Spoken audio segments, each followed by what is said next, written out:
ચાલો મિત્રો, પારિમાણિક વિશ્લેષણનો જે બીજો ઉપયોગ આપણે ભણ્યા કે ભાઈ આપેલી એક ભૌતિક રાશિ એ બાકીની ભૌતિક રાશિઓ સાથે કઈ રીતે સંબંધિત છે એ આપણા માટે ખૂબ ઉપયોગી છે, પરીક્ષાની દ્રષ્ટિએ પણ ખૂબ અગત્યનું છે, આપણા શબ્દોમાં કહીએ તો આઈએમપી છે।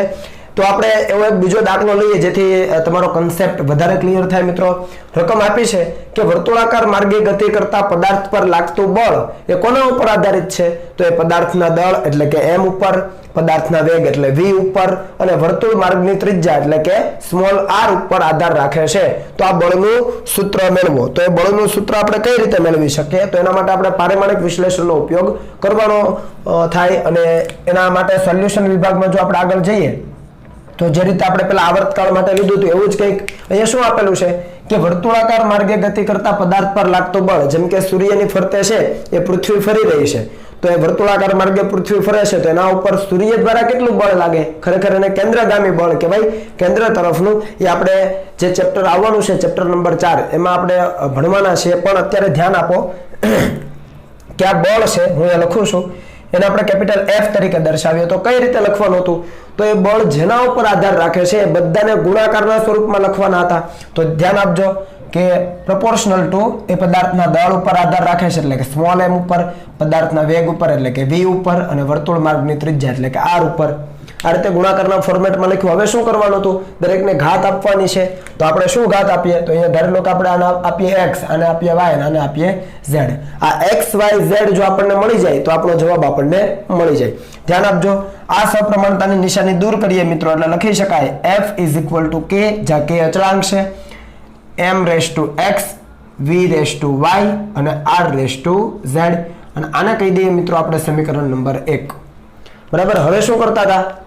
બંને બાજુ પારિમાણિક સૂત્રો મૂકતા હતા। તો જુઓ, બળ છે, બળ m × a અને એના આધારે તમે પારિમાણિક સૂત્ર બનાવી શકો। જો તમને ડાયરેક્ટલી યાદ હોય તો તમે મૂકી શકો m1 L1 T-2, આ તમને યાદ હોવું જોઈએ, = k શું છે? અચળાંક છે, અહીંયા લખી દઈએ k એ અચળાંક છે અને એને પરિમાણ હોતા નથી। તો m નું મૂકીએ, શું આવે? m નું આવે m1 અને એની કેટલી ઘાત? x ઘાત। v નું શું આવે? વેગ છે, તો L1 T-1 એની કેટલી ઘાત? y ઘાત। અને r શું છે? અંતર છે, તો એની થાય L1 પણ એની z ઘાત। સમજાય છે? દરેકના પારિમાણિક સૂત્રો આપણે મૂકી દીધા છે। હવે તમે જુઓ, અહીંયા લખી શકાય m1 L1 T-2 = અહીંયા જુઓ તો જે પણ ઘાત સરખી છે, આધાર સરખા છે, એની ઘાતોને આપણે સરખાઈ દઈએ। m એક જ વાર છે તો m 1 × x, તો x। l માટે વિચારો, l માં અહીંયા 1 × y, તો y તો છે જ, અહીંયા 1 × z તો +z। આધાર સરખો, ઘાતનો સરવાળો। અને t માટે શું આવશે? t માટે આવશે -1। આ વસ્તુ તમને ક્લિયર થઈ ગઈ છે? ઓકે। હવે મિત્રો તમે દરેક બાજુ છે એ ઘાત સરખી છે તો આધારને સરખાવી શકો। તો આપણે લખીએ કે બંને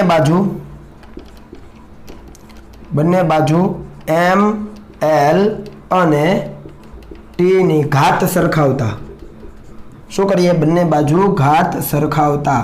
ચાલો ઘાત સરખાઈ દઈએ। તમે ધ્યાન આપજો, હું બીજા બોર્ડમાં લખું છું। અહીંયા જુઓ, x = કેટલા થવાના? તો તમે કહેશો સર x = 1, સીધો જવાબ છે। ચાલો x ની વેલ્યુ મળી ગઈ। બીજું શું છે? l ની ઘાત સરખાવો તો આવશે y + z = 1, y + z = 1। અને ત્રીજું શું આવશે? જુઓ, -y = -2, -y = -2, તો y કેટલો આવે? y = 2, તો y ની કિંમત પણ મળી ગઈ છે। જુઓ, અને અહીંયા y ની કિંમત મૂકી દો તો શું આવશે? તો 2 + z = 1, તો z કેટલો આવે? તો z = 1 - 2, તો z ની કિંમત આવશે -1। બરાબર છે? સમજાય છે? બરાબર?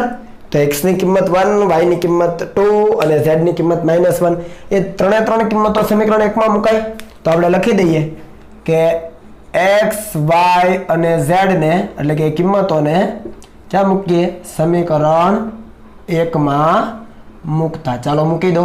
શું આવે? જુઓ, f = k તો અચળાંક છે, m ની x ઘાત, તો x કેટલા છે? 1 છે, તો ઉપર 1।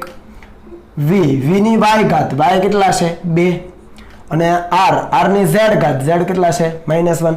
જે માઇનસ હોય એને છેદમાં લઈ જવાય તો આપણે લખીએ k mv² છેદમાં r is equal two f લખાય। મિત્રો આ k નું મૂલ્ય પ્રાયોગિક રીતે 1 મળે છે તો હું તમને જવાબ સીધો લખી દઉં કે mv² ડિવાઇડેડ બાય r આ થઈ જાય આપણો જવાબ। શા માટે? કારણ કે k નું પ્રાયોગિક મૂલ્ય 1 મળે છે। આપણે વાત કરી હતી કે પારિમાણિક વિશ્લેષણનો ઉપયોગ કરીને આ k નું મૂલ્ય શોધી શકાતું નથી। સમીકરણમાં આવતા અચળાંકનું મૂલ્ય ક્યારેય શોધી શકાતું નથી। ક્લિયર? તો આ સૂત્ર તમારું બની ગયું। જે આપણને બળનું સૂત્ર માંગેલું કેન્દ્રગામી બળ એ આપણને મળે છે mv² ડિવાઇડેડ બાય r બરાબર। તો તમને એવો સવાલ થાય કે સર તો અચળાંક કેમ અમને ખબર પડે? તો મિત્રો દરેક ઇક્વેશન જે આપણને મળે છે સમીકરણો એ વેલનોન ઇક્વેશન છે, જે ફેમસ ઇક્વેશન છે એ જ છે। હમણાં ગયા લેક્ચરમાં જે આપણે જોયેલું કે આ આવર્તકાળનું સૂત્ર તો એ પણ √L/g તો હતું જ, આગળ 2π હતું, તો એ તમને ઇઝીલી યાદ રહેશે। જેમ જેમ તમારું 11 સાયન્સ પૂરું થશે એમ તમને ખ્યાલ આવી જશે કે એક વેલનોન ઇક્વેશન છે અને આપણે જાણીએ છીએ જેવી રીતે f = ma આપણે જાણીએ એ સિવાય કોઈ પણ અચળાંક હોય એની વેલ્યુ આપણે કેટલી લઈ લઈએ? તો તમે કહેશો સર 1, કેમ કે f = ma તો બનાવવું જ છે, તો બાકીનું જે પણ કઈ અચળાંક હશે કેવો થઈ જાય 1। એવી જ રીતે કેન્દ્રગામી બળનું આ વેલનોન ઇક્વેશન છે mv²/r, તો એની સાથે જે પણ કઈ અચળાંક ગુણાયો એનું મૂલ્ય કેટલું લઈ લેવાનું થાય? 1। એવી જ રીતે આવર્તકાળ માટે k નું મૂલ્ય કેટલું લેવું પડે? 2π, કેમ કે એનું ઇક્વેશન એવું છે 2π √L/g। સમજાય છે? અથવા જો તમને અચળાંક નહીં આપેલો હોય તો તમારો ઓપ્શન છે આ ઉપરના સૂત્ર સુધી જશે। અચળાંક છે એ ઓપ્શનમાં જ આપેલો હશે એટલે તમારે કોઈ કિંમતની ચિંતા રહે નહીં। અથવા તમને અહીંયા જે રકમ આપી હોય ત્યાં જેવું કીધું હોય કે સમીકરણમાં આવતો અચળાંક છે આટલો લઈ લો, તો તમારે આપેલો અચળાંક અહીંયા મૂકી દેવાનો કિંમતમાં। ખ્યાલ આવે છે? ઓકે, એટલે એવી કોઈ ચિંતા કરવાની જરૂર નથી। પણ પ્રોસિજર જે આપણે કરી છે બરાબર છે, કોઈ પણ એક રાશિ બાકીની ભૌતિક રાશિઓ ઉપર કઈ રીતે સંબંધિત છે એ તમને આવડવી જોઈએ। ક્લિયર છે? ઓકે, ઈઝી છે, તૈયાર કરજો। અને હવે તમે આને કોપી કરો, ત્યારબાદ આપણે હજુ આગળ આના આધારિત દાખલાઓ કરવા છે।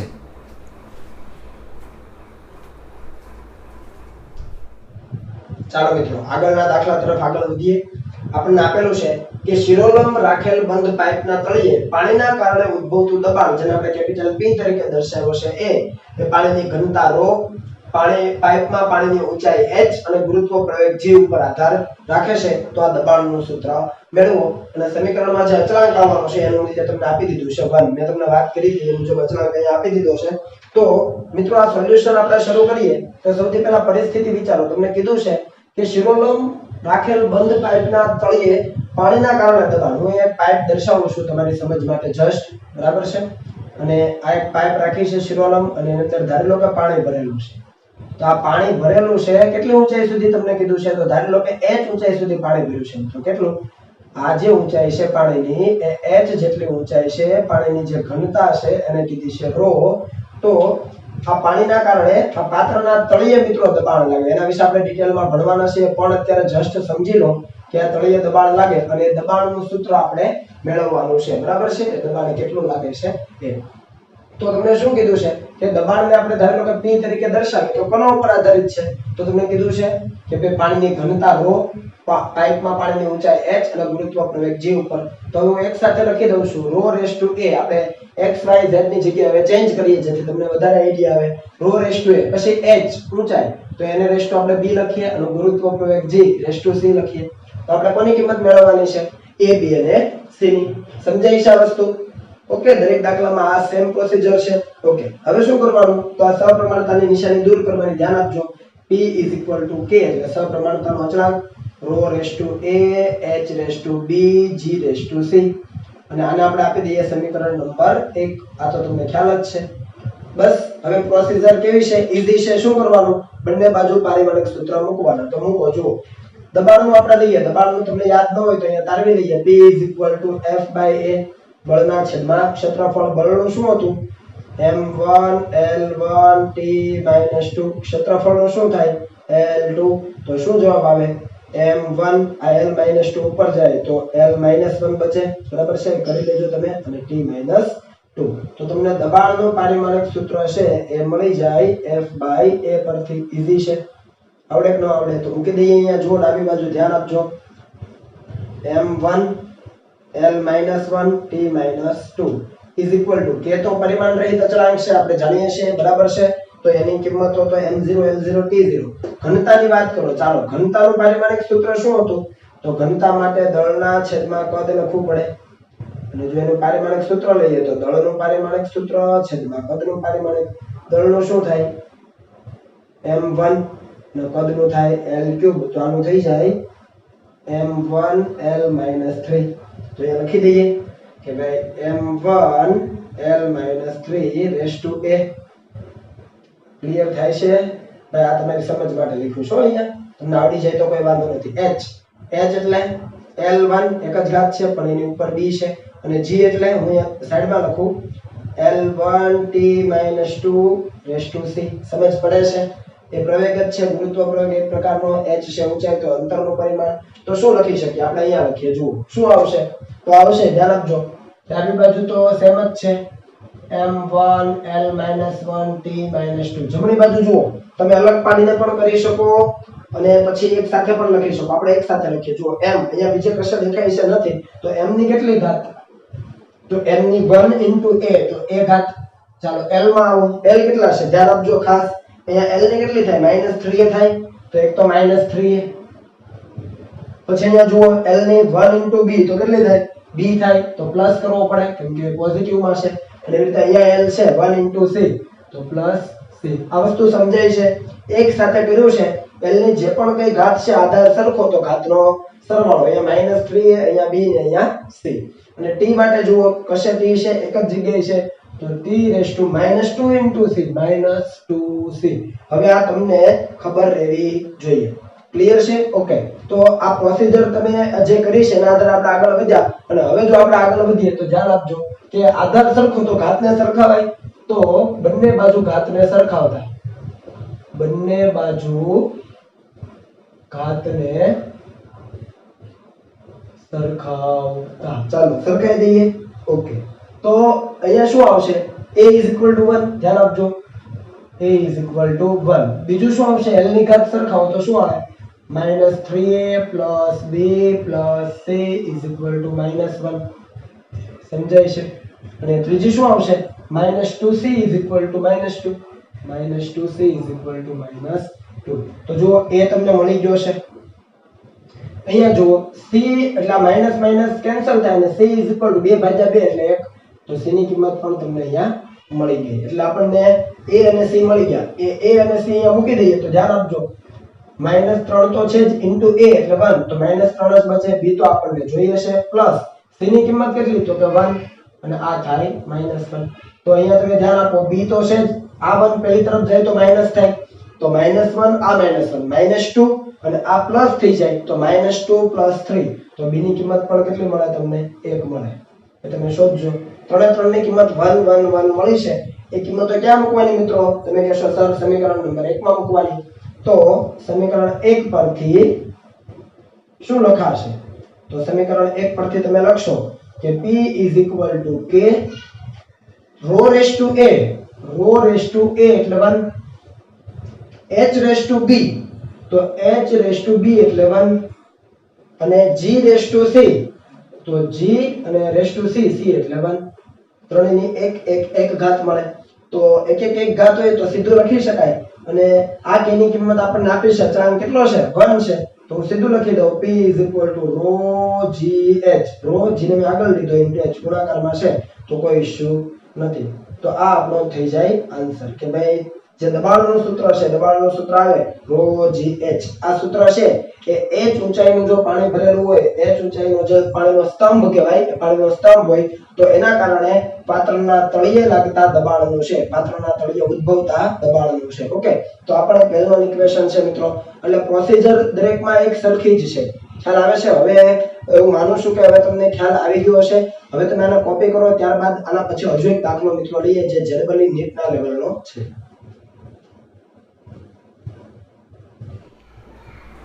ચાલો મિત્રો આગળનો દાખલો જોઈએ રકમ આપી છે આપણને કે એક તરંગનો પાણીમાં વેગ λ⁴ ρ⁴β અને g⁴ ગામાના સમપ્રમાણમાં છે જુઓ ફરીથી વાંચું છું આને લેમ્ડા કહેવાય આ એક પ્રકારની તરંગ લંબાઈ માટે આપણે દર્શાવીએ છીએ λ⁴ ρ જે ઘનતા છે આપણે ઓલરેડી લીધેલું ⁴β અને g ગુરુત્વ પ્રવેગ છે g⁴ ગામા એના સમપ્રમાણમાં છે જ્યાં લેમ્ડા તરંગ લંબાઈ છે ρ છે પાણીની ઘનતા છે જી છે ગુરુત્વીય પ્રવેગ છે, તો આલ્ફા પ્લસ બીટા પ્લસ ગામાની કિંમત કેટલી થશે? અને બીજો સવાલ પૂછ્યો છે કે લેમ્ડા, રો અને જીને મૂળભૂત એકમ માનવામાં આવે તો વેગનું પારિમાણિક સૂત્ર શું થશે? મિત્રો તમને alpha plus beta plus gamma પૂછ્યું છે તો ત્રણેયની કિંમત આપણે શોધી લઈએ તો સરવાળો મળી જાય. તો જુઓ સોલ્યુશનમાં આપણે આગળ વધીએ, ધ્યાન આપજો અહીંયા કે સોલ્યુશન વિભાગમાં હવે તમારે સૂત્ર બનાવવાની જરૂર નથી, ઓલરેડી કીધું છે કે તરંગનો પાણીમાં વેગ છે આના સમપ્રમાણમાં છે, તો સીધું લખી શકાય કે વેગ proportional to lambda raise to alpha g raise to beta અને રો રેસ ટુ બીટા અને જી રેસ ટુ ગામા. આ વસ્તુ ઓલરેડી આપેલી છે અને દરેક રાશિઓ પણ તમને આપી દીધી છે. તો હવે શું કરવાનું? આ સપ્રમાણતાની નિશાની દૂર કરીએ તો v is equal to k, જ્યાં k સપ્રમાણતાનો અચળાંક છે અને આવશે lambda raise to alpha, rho raise to beta અને જી રેસ ટુ ગામા. આને ધારી લો કે આપણે સમીકરણ નંબર 1 કહી દઈએ. ક્લિયર? તો હવે બંને બાજુ પારિમાણિક સૂત્રો મૂકવાના થાય, ધ્યાન આપજો. v નું પારિમાણિક સૂત્ર શું હતું? તો v નું પારિમાણિક સૂત્ર હતું mlt ના ફોર્મેટમાં લખીએ m0 l1 t-2 is equal to k છે પરિમાણ રહિત છે, બરાબર છે, એના પરિમાણ હોતા નથી. તો લેમ્ડા શું કીધું? તરંગ લંબાઈ. મિત્રો આ તરંગ લંબાઈ છે એ એક પ્રકારનું અંતર છે એવું અત્યારે યાદ રાખો. તો અંતરનું શું આવે? તો તમે કહેશો સર l1 આવે, કેમ કે એક જ ઘાત છે પણ એની આલ્ફા છે. રો ઘનતા, એના વિશે તો આપણે લીધું જ છે. શું આવે ઘનતા? દળના છેદમાં કદ, તો આવે m1 અને l-3 અને એની કેટલી છે? બીટા. સમજાય છે? બરાબર. દળના છેદમાં કદ અને જે ગુરુત્વ પ્રવેગ છે તો એક પ્રકારનો પ્રવેગ જ છે, તો l1 t-2 raise to gamma. Okay, તો આને સરખાવીએ. જુઓ, ધ્યાન આપજો. m raise to 0 l raise to 1 t raise to -2 is equal two અહીંયા એક સાથે લખી દઈએ તો m રેસ ટુ કેટલા? જુઓ, m raise to 1 into beta, તો ખાલી બીટા, પછી કાંઈ m છે નહીં. પછી l ની વાત કરીએ. ચાલો, l અહીંયા કેટલા? તો કે તમે કહેશો સર આલ્ફા. અહીંયા કેટલા? તો -3 બીટા, એટલે આધાર સરખો તો ઘાતનો સરવાળો પણ માઇનસ છે તો -3 બીટા. અહીંયા l કેટલો? તો કે 1 ઇન્ટુ ગામા, તો અહીંયા પ્લસ ગામા. ક્લિયર? અને t કેટલા છે જુઓ તો અહીંયા ક્યાંય નથી, અહીંયા એક જ છે -2 ગામા. સમજ પડે છે? બંને બાજુ આપણે mlt ના ફોર્મેટમાં છે એ લખી દીધું છે. હવે શું કરવાનું? બંને બાજુ ઘાત સરખાવવાની. તો ઘાત સરખાવો. જુઓ અહીંયા લખું છું, ડાયરેક્ટ હવે લખું છું, ઘાત સરખાવો. m ની ઘાત સરખાવો તો બીટા કેટલા? 0. બીજી l ની ઘાત સરખાવો તો alpha -3 beta plus gamma is equal two 1. અને ત્રીજું જુઓ, t ની ઘાત સરખાવો, -2 gamma is equal two 2. -2 gamma is equal two 2. બરાબર છે? સોરી, અહીંયા 2 નહીં આવે મિત્રો, અહીંયા 1 આવશે. વેગનું પારિમાણિક સૂત્ર છે તો અહીંયા 1 કરવો પડશે. બરાબર? એટલે અહીંયા પણ તમારે 1 જ કરવાનો થાય. મીટર પર સેકન્ડ આવે ને, મીટર પર સેકન્ડ, તો -1 થશે. તો અહીંયા શું થશે? અહીંયા થશે -1. t ની ઘાત સરખાવો તો અહીંયા કેટલી થઈ જાય? -1 થઈ જાય. ક્લિયર છે? જુઓ, ધ્યાન આપજો. વેગનું પારિમાણિક સૂત્ર કેવું છે? l1t -1, એટલે m ની ઘાત બરાબર l ની ઘાત પણ બરાબર t ની ઘાત -2 ગામા ઇઝ ઇક્વલ ટુ -1. હવે બરાબર છે, ભૂલ સુધારજો મિત્રો. અને gamma is equal two minus cancel અને ગામાની કિંમત મળે હાફ. બરાબર છે? ગામા મળી ગયો છે. એવી જ રીતે બીટા પણ છે તો બંને કિંમતો અહીંયા મૂકી દઈએ તો આલ્ફાની કિંમત જોઈએ છે 3, બીટા એટલે 0 પ્લસ ગામા એટલે હાફ ઇઝ ઇક્વલ ટુ 1. તો આલ્ફાની કિંમત કેટલી મળે? તો 1 માઇનસ હાફ, એટલે આલ્ફાની કિંમત પણ કેટલી મળે? હાફ મળે. ઓકે, તો આ ત્રણે કિંમતો મળી ગઈ છે. આપણને કીધું છે પહેલો ટાસ્ક શું છે? Alpha plus beta plus gamma. તો લખીએ આપણે number 1, alpha plus beta plus gamma is equal to alpha કેટલો છે? હાફ, પ્લસ બીટા કેટલો છે? 0 પ્લસ ગામા કેટલો છે? હાફ, તો આ થશે 1, આપણો જવાબ. ઓકે, અને નંબર 2 પૂછ્યું છે. હવે ધ્યાન આપજો મિત્રો કે જો લેમ્ડા, રો અને જીને મૂળભૂત એકમ તરીકે લેવામાં આવે તો વેગનું પારિમાણિક સૂત્ર શું થાય? તમને અહીંયા ઓલરેડી કહી દીધું છે કે આ ત્રણે જે રાશિઓ છે ને મૂળભૂત એકમ લેવાના.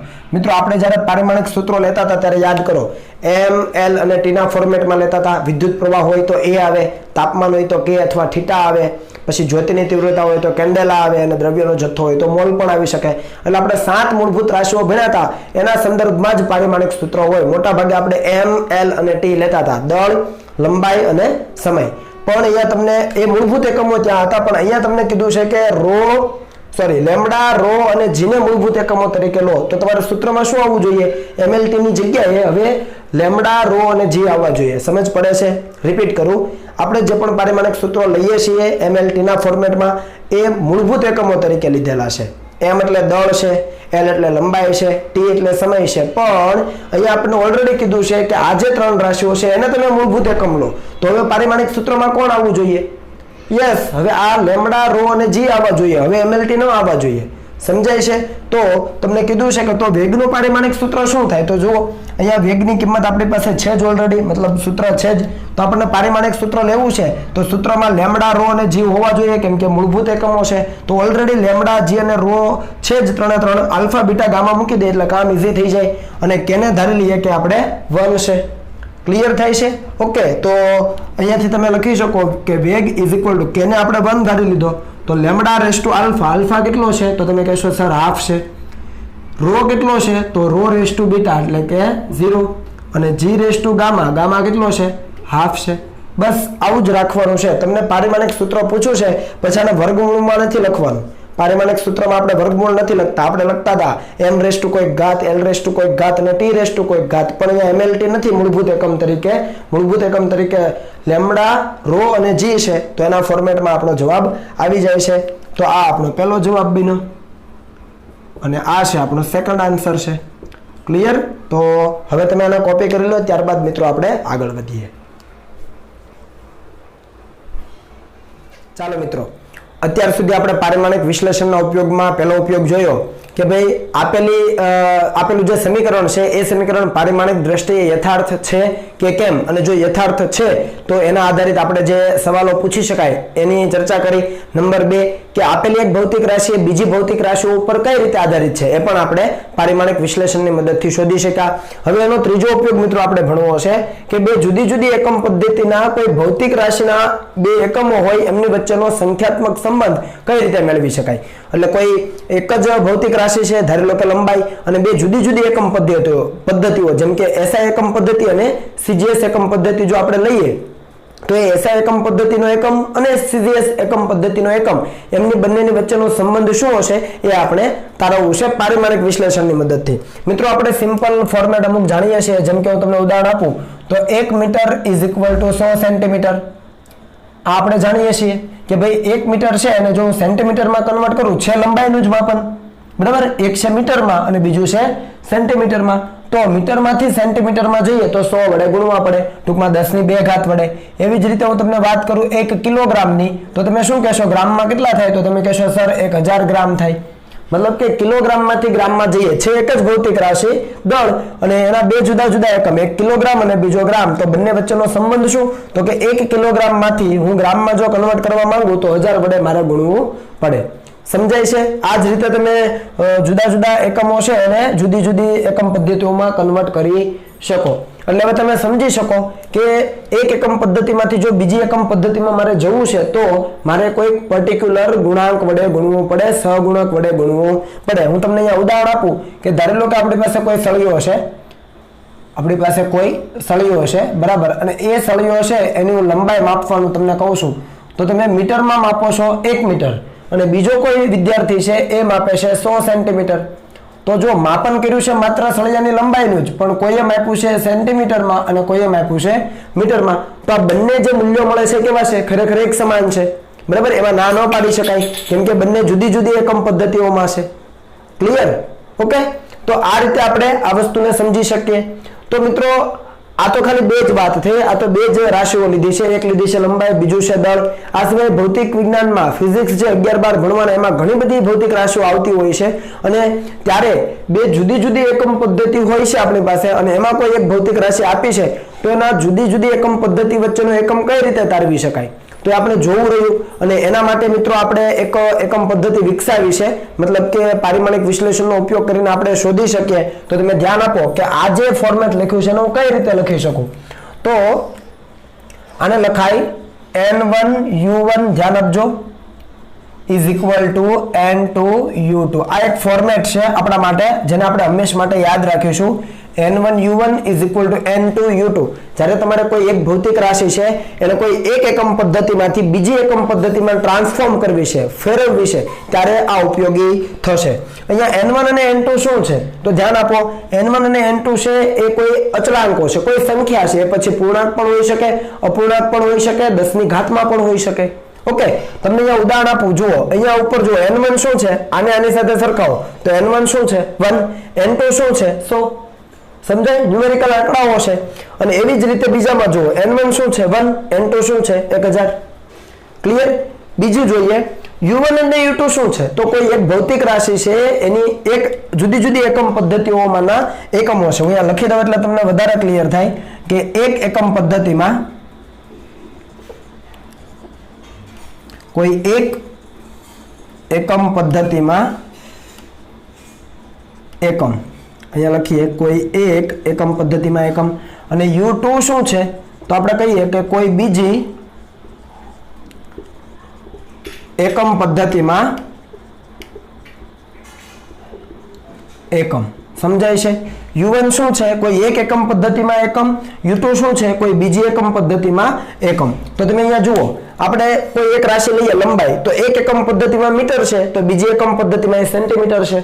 દળ લઈએ, એક એકમ પદ્ધતિમાં કિલોગ્રામ છે તો બીજી એકમ પદ્ધતિમાં એ ગ્રામ છે. ઓકે, તો આપણે એવું કહી શકીએ કે ધારી લો કે આ એકમ પદ્ધતિ છે એ SI એકમ પદ્ધતિ છે તો બીજી કઈ છે CGS. અહીંયા પણ એવું છે SI અને આ CGS છે.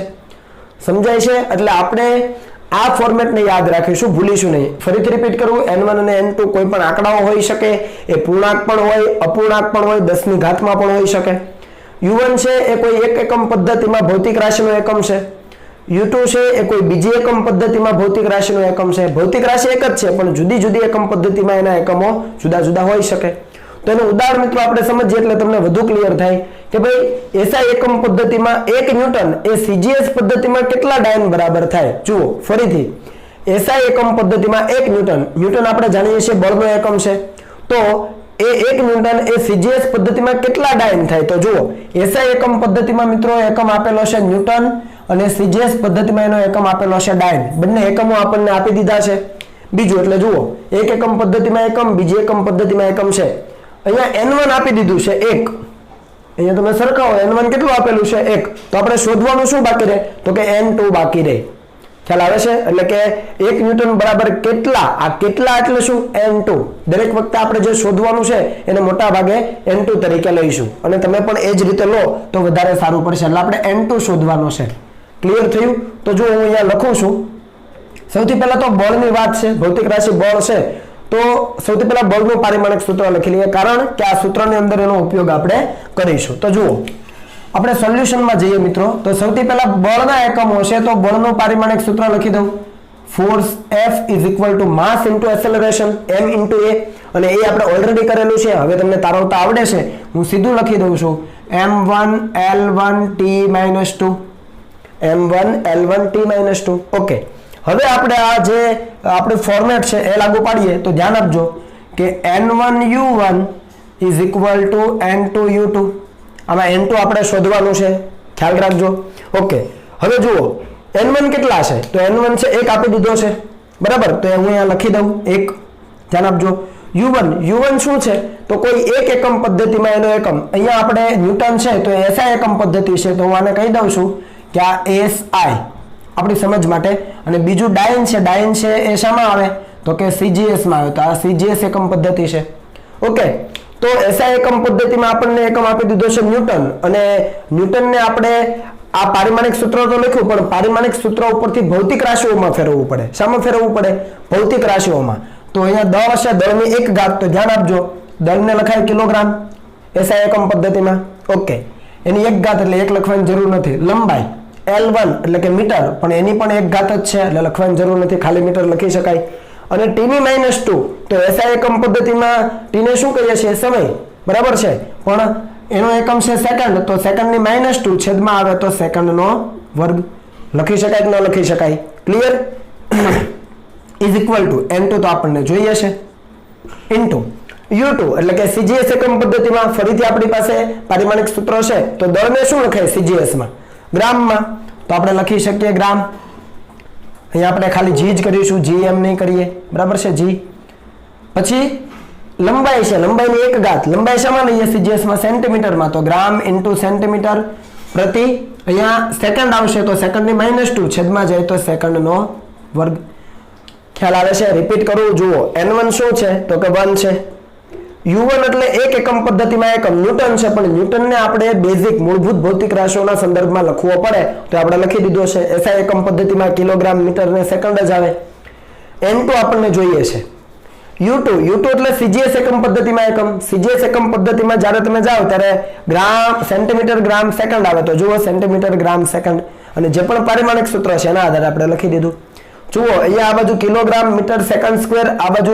ગ્રામ સેન્ટીમીટર સેકન્ડ સ્ક્વેર સીધું કેન્સલ નહીં થાય સેકન્ડ સ્ક્વેર જાય પણ કિલોગ્રામ ને ગ્રામ મીટર ને સેન્ટીમીટર ડાયરેક્ટ ન ઉડે તો શું કરવું પડે તો આ બધાની જગ્યાએ કિંમતો મૂકવી પડે બંને બાજુ ટૂંકમાં એકમો સરખા કરવા પડે તો એકમો સરખા કરીએ ધ્યાન આપો એક એઝ ઇટ ઇઝ ગુણ્યા અહીંયા શું આવશે કિલોગ્રામ ને ગ્રામમાં ફેરવો જુઓ 1000 ગ્રામ 1000 એટલે શું લખાય 10³ ગ્રામ લખાય બરાબર ગુણ્યા મીટર ને સેન્ટીમીટર માં શું લખાય જુઓ 100 સેન્ટીમીટર 100 એટલે 10² સેન્ટીમીટર લખાય ઓકે છેદમાં ધ્યાન આપજો સેકન્ડ સ્ક્વેર સેકન્ડમાં તો કઈ જરૂર નથી કેમ કે કોમન જ છે બંને બાજુ બીજી તરફ n2 ઇન્ટુ અહીંયા ગ્રામ ઇન્ટુ સેન્ટીમીટર પ્રતિ સેકન્ડ સ્ક્વેર લખી શકાય ચાલો હવે કઈ કેન્સલ થાય છે એટલે કેન્સલ કરી દો શું કેન્સલ થાય છે તો અહીંયા ગ્રામ સેન્ટીમીટર તો અહીંયા સેન્ટીમીટર સેકન્ડ સ્ક્વેર તો સેકન્ડ સ્ક્વેર કેન્સલ તો જુઓ અહીંયા n2 બચે છે તો શું થયું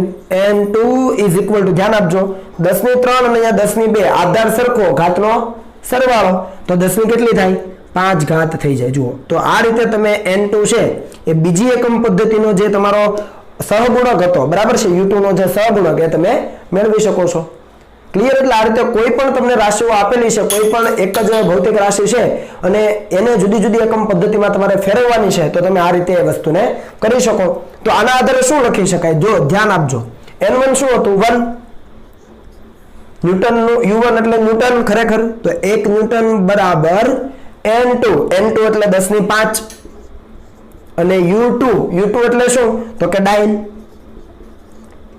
ઓકે તો આ આપણને ન્યૂટન અને ડાયન વચ્ચેનો સંબંધ મળી ગયો કે 1 ન્યૂટન બરાબર 10⁵ ડાયન તો એનો મતલબ એવો કે કોઈ પદાર્થ છે એના ઉપર હું 1 ન્યૂટનનું બળ લગાવું અથવા 10⁵ ડાયનનું બળ લગાવું બંને સરખું છે જેવું આપણે અહીંયા કીધું તમે 1 મીટર માપો કે 100 સેન્ટીમીટર માપો માપી છે સળિયાની લંબાઈ જ પણ જુદી જુદી એકમ પદ્ધતિમાં વસ્તુ એ જ છે તમે બળ લગાવો છો પણ 1 ન્યૂટન લગાવો કે 10⁵ ન્યૂટન લગાવો બંને વસ્તુ તો થઈ સરખી પણ જુદી જુદી એકમ પદ્ધતિમાં રાશિ એક જ છે બળ પણ જુદી જુદી એકમ પદ્ધતિમાં એના એકમો કેવા છે જુદા જુદા તો એમના વચ્ચેનો જુઓ સંબંધ જુઓ 10⁵ છે એટલે આ તમારે યાદ રાખવાનું કે 1 ન્યૂટન બરાબર 10⁵ ડાયન તમને ઉલટું પણ પૂછી શકે કે 1 ડાયન બરાબર કેટલા ન્યૂટન રિપીટ કરું છું 1 ડાયન બરાબર કેટલા ન્યૂટન તો અહીંયાથી 1 ડાયન ને કરતા બનાવો તો આ 10⁵ ક્યાં જાય છેદમાં જાય અહીંયા તમને ખાલી જાણ માટે લખું કે ભાઈ 1 ડાયન બરાબર આ 1 ન્યૂટન તો હતા જ